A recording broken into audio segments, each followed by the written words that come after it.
vamos falar um pouquinho da lavagem nasal. Então, a lavagem nasal é uma ferramenta excelente pra gente ajudar a tirar essa secreção que a gente fica na via aérea. Por isso que eu falei que, para mim, na minha opinião, e o que eu oriento para os meus pacientes é que nem todo mundo precisa fazer. Quem precisaria fazer? Quem tem necessidade de hidratar a via aérea ou de retirar secreção que esteja acumulada. Então, uma criança que tá resfriada e gripada, que não tem potência, né? Ele não vai fazer igual o pessoal faz e escarrar, né? Às vezes não vai nem conseguir fazer essa pressão para engolir e aquela secreção fica ali. Então, a gente consegue fazer um melhor manejo dessa secreção, que às vezes é espessa e fica preso ali, para uma criança quando ela está gripada ou adoentada. Então, essa criança que tá com secreção, ou adulto, tá? Isso vale para o adulto também, que tenha secreção em grande quantidade ou espessa na via aérea superior, vai se beneficiar muito com essa lavagem, que pode ser feita com alto fluxo. Então, esses mecanismos em que vai uma alta quantidade de soro, que não precisa ser com pressão, algumas pessoas sentem desconforto no ouvido se faz um jato muito forte, ou com o spray, um sprayzinho próprio de nariz. Tem alguns de jato contínuo, tem alguns que só jogam uma fumacinha, digamos assim, né? Um vaporzinho de água, que foi como aquele que eu mostrei, que eu gosto de indicar para os bebês pequenos. Que outra situação ele é interessante de ser usado? Nas pessoas que são alérgicas, então que tem rinite. Por quê? Porque elas têm uma hiperreação da mucosa nasal a várias coisas, mudança de temperatura, poeira, ácaro e outras coisas, que quando a gente faz a lavagem, a gente retira tudo isso. Então, sim, pessoas que tenham rinite, ou mesmo em bebês que a gente ainda não fechou o diagnóstico, mas que tem alta suspeição de rinite, que tem familiares, os pais têm rinite, tem o nariz constantemente obstruído, ou com coriza, ou com espirros, ou com tosse frequente, a lavagem nasal vai ajudar e muito. Isso já há milhões de anos atrás, quando eu estava na residência, a gente já aprendia. Então, na época da minha residência de pediatria, quando a gente passava na alergoimuno, a orientação que o pessoal dava lá na residência vai lavar o nariz todas as vezes que escovar o dente. Então, já deixa o sorinho de lavar o nariz no banheiro. Escovou o dente, lava o nariz. Escovou o dente, lava o nariz, porque aquilo precisa virar um hábito.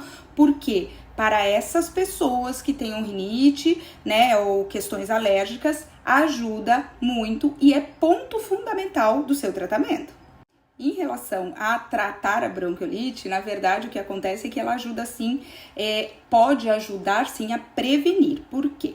O nosso nariz, ele naturalmente produz muco e esse muco ele serve como proteção.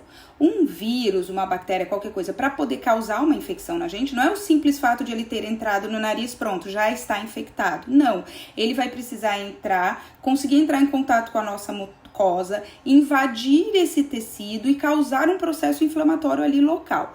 Então, se a gente tem um nariz com secreção, eu entrei, né, a criança foi para a escolinha, isso vocês podem ver, tem inclusive vídeo meu falando isso, que ajudaria a lavagem nasal quando chega da escola. Então, na escola entrou em contato com uma porção de vírus, tá tudo grudadinho, digamos assim, grudadinho naquele muco ali no nariz. O fato de você lavar minimiza a chance desse vírus ou bactéria que entrou em contato ali com aquele muco de invadir o tecido. Teoricamente, você lava ele dali antes de ele infectar a mucosa. Mas isso por si só não mata o vírus e não protege 100% das vezes. Porque se isso fosse a solução efetiva, a gente não tinha circulação, não tinha gripe, bronquiolite, nada disso, que é o que a gente vê nessa época do ano. Então, outono e inverno é estação do ano de alta circulação de vírus respiratórios. Mas sim, minimiza. Além disso, para as crianças, né, ou adultos que tenham rinite, tem um processo já inflamatório, digamos que aquela mucosa já está mais suscetível, porque ela está sempre inflamada e lesada, ela é mais fácil de o vírus entrar, digamos assim, tá? É como se a fortaleza, né, tivesse um pouquinho lá, o portão do castelo tivesse um pouquinho enfraquecido. Então, a gente lavar minimiza a chance de ter uma quantidade maior de vírus ali em contato com a nossa mucosa, que já está um pouco inflamada. Então, isso minimiza a chance de pegar, mas não é nenhum milagre. Então, a lavagem nasal faz parte do tratamento. Então, sim, a lavagem nasal é muito legal para as pessoas que estão gripadas, resfriadas, com sinusite, com grande quantidade de secreção nasal. Para as pessoas que têm rinite, é mandatório, com ou sem crise, porque a manutenção da via aérea limpa minimiza as crises alérgicas. Agora, para as pessoas saudáveis que não têm histórico de alergia ou que não estão passando por um processo infeccioso, não há uma vantagem clara em fazer a lavagem nasal.